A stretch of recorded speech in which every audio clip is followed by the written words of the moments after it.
मैं डायरेक्टर और head of the department हूँ न्यूरोलॉजी का, मैक्स हॉस्पिटल शालीमार पास। आज हम यहाँ पे आए हैं ब्रेन स्ट्रोक या लकवा के बारे में चर्चा करने के लिए।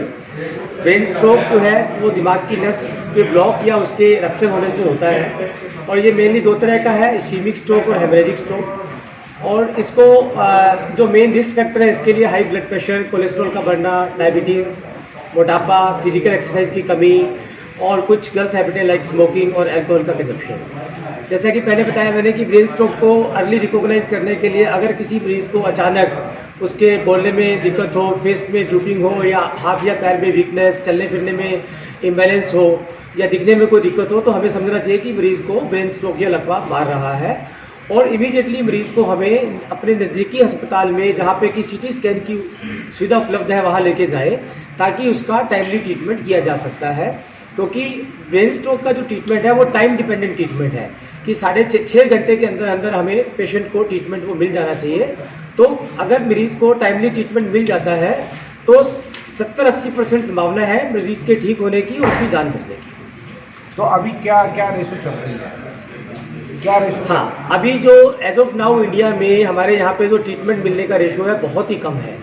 छोटे शहरों की बात करें तो बहुत ही नेग्लिजिबल है। बड़े शहरों में भी 1 से 2% लोग हैं जिनको ये जो ट्रीटमेंट ऑप्शन हमने बताए आपको कि लकवे का इंजेक्शन, जो थ्रोम्बोलाइटिक थेरेपी का मिलना या तार डाल करके उसको क्लॉट को डिजोल्व करना, वो 1 से 2% लोग ही इस फैसिलिटी को, इस ट्रीटमेंट को ले पाते हैं। बाकी लोगों को पता ही नहीं लगता कि उनको स्ट्रोक हुआ है। अगर पता लग भी गया तो वो आसपास के नज़दीकी छोटे मोटे सेंटर में छोटे डॉक्टर के पास चले जाते हैं, वो इस चीज़ को इग्नोर कर देते हैं। अच्छा डॉक्टर साहब, आपका बड़ा हॉस्पिटल है, आमतौर पे आदमी डर जाते हैं कि बहुत बड़ा हॉस्पिटल है, बहुत कॉस्टली होगा, तो एक आम आदमी के लिए कैसे अफोर्डेबल हो ये आपके हॉस्पिटल में डायग्नोसिस?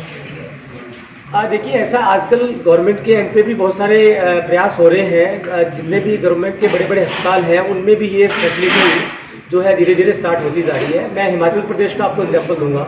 हिमाचल प्रदेश के अंदर पूरे जितने भी सरकारी अस्पताल हैं वहाँ सिर्फ एक न्यूरोलॉजिस्ट है, और लेकिन वहाँ पे जो है गवर्नमेंट ने जो अपनी जो इंजेक्शन है लकवे वाला, ये हर जगह फ्री अवेलेबल किया हुआ है।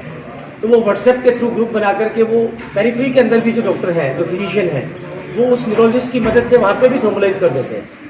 कि सपोज करो कि आपका कहीं रोहतक में या इसके आसपास के और नज़दीकी शहर में किसी को लकवा हुआ, वहाँ जो लोकल डॉक्टर हैं उनसे संपर्क करके वो इंजेक्शन ट्रीटमेंट वहीं पे स्टार्ट कर दिया जाए अगर सीटी स्कैन है वहाँ, और उसके बाद में पेशेंट को हायर सेंटर में शिफ्ट कर दिया जाए या किसी सरकारी अस्पताल में शिफ्ट कर सकते हैं। सर, बीपी जो है 120/80 ही बताते हैं नॉर्मल है। जी जी। ये शुरू से लेकर अब तक इतना स्ट्रेसफुल लाइफ भी हो गया है, WHO की भी और कई फॉरेन में भी स्टडी, कुछ इसमें कुछ चेंजेस आए हैं, लेकिन इंडिया में 120/80 ही ठीक मानते हैं। नहीं, नॉर्मल जो बीपी, ऑप्टिमल बीपी जिसे कहा गया है वो तो 120/80 का ही है। बाकी तो गाइडलाइंस वो चेंज होती रहती है, लेकिन कोई पीछे एक न्यूज आई थी फॉरेन से 140/90 नॉर्मल किया है। ये बेस लाइन है कि इसके ऊपर अगर है तो हमें ट्रीटमेंट शुरू करना पड़ेगा। उससे पहले आप डाइट पे अपनी एक्सरसाइज से कंट्रोल कर सकते हैं। अब बताओ, अगर 140/90 से ऊपर बीपी जा रहा है तो वो ट्रीट करने की जरूरत है हमें दवाई शुरू करने की। ठीक है, उस तक आप वेट कर सकते हैं कि भाई आप डाइट पे कंट्रोल करेंगे, अपनी एक्सरसाइज करेंगे, वेट लूज करेंगे।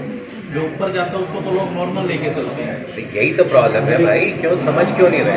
क्योंकि हम मान के चलते हैं कि मुझे कुछ नहीं होगा, ये फीलिंग है। भाई है तो हम सब इंसान ही ना, चाहे डॉक्टर है, चाहे आप हैं, चाहे कोई भी है, तकलीफ तो किसी को भी आ सकती है। तो जो इग्नोरेंस हमारे क्यों है हरियाणा में, मैं बिलोंग हरियाणा से करता हूँ, इस जानता हूँ। हम लोग एक घी खाना बहुत पसंद करते हैं। हम कहते हैं हमारे बाप दादा भी खाते थे, लेकिन भाई वो 10-20 किलोमीटर चलते थे, हम कितने किलोमीटर चलते हैं? दूसरा स्मोकिंग, बीड़ी स्मोकिंग बहुत प्रिविलेंट है हमारे। क्या हमने उसको बंद करने की कोशिश की? हम भी वही चल रहे हैं कि भाई पहले भी पी रहे थे, अभी पियेंगे। तीसरा चीज है स्ट्रेस। आजकल बच्चों में स्ट्रेस आ गया। हर आदमी पेरेंट चाहता है मेरा बच्चा फर्स्ट आए, सारे तो फर्स्ट आ नहीं सकते, तो बच्चों में स्ट्रेस बढ़ा, फिजिकल एक्टिविटी कम हो गई है। एक और चीज़ है अवेलेबिलिटी ऑफ फूड। पहले मिठाई, घी, ये सब चीज़ें शादी फंक्शन में होते थे, आप हर रोज़ अवेलेबल हैं। तो ये कोई अच्छी चीज़ नहीं है जो हम खाने का पैटर्न है। बेस्ट खाना कौन सा है? जो माँ हमारी घर में बनाती है। पर हम जो मार्केट से खा रहे हैं वो खाना अच्छा नहीं है, लेकिन अवेलेबल तो वही है। स्विगी आ गया, जोमेटो आ गया और बढ़ गया वो खाना ना। तो ये सब चीज़ें ना स्ट्रोक की तरफ भी ले जा रही है। या तो हार्ट अटैक हो रहा है या ब्रेन अटैक हो रहा है। कभी सुना था हमने 30-40 साल में हार्ट अटैक आएगा? सेम ब्रेन के साथ हो रहा है। अगर हम आज नहीं जागे तो हम क्या पाएंगे कि हमारे बच्चे या तो लाइफ की लड़ाई लड़ रहे हैं या अपाइज होके बैठे हैं, जॉब छोड़ के बैठे हैं। कैसे काम चलेगा भाई? ये सबसे समाज की जरूरत है कि हमें अवेयरनेस कर ली कि भाई फिजिकल एक्टिविटी करें, स्मोकिंग ना करें, घी तेल कम खाएं, कोलेस्ट्रॉल कंट्रोल में रखें, वेट कंट्रोल में रखें। अगर कोई बीमारी आ जाती है, शुगर आ गई और ब्लड प्रेशर आ गया, तो उसको कंट्रोल करें तो नॉर्मल लाइफ जिएंगे आप, कोई एक दिन भी कम नहीं होगा आपका। हाँ, अगर अनकंट्रोल रखी तो जरूर कम होगा। शुक्रिया।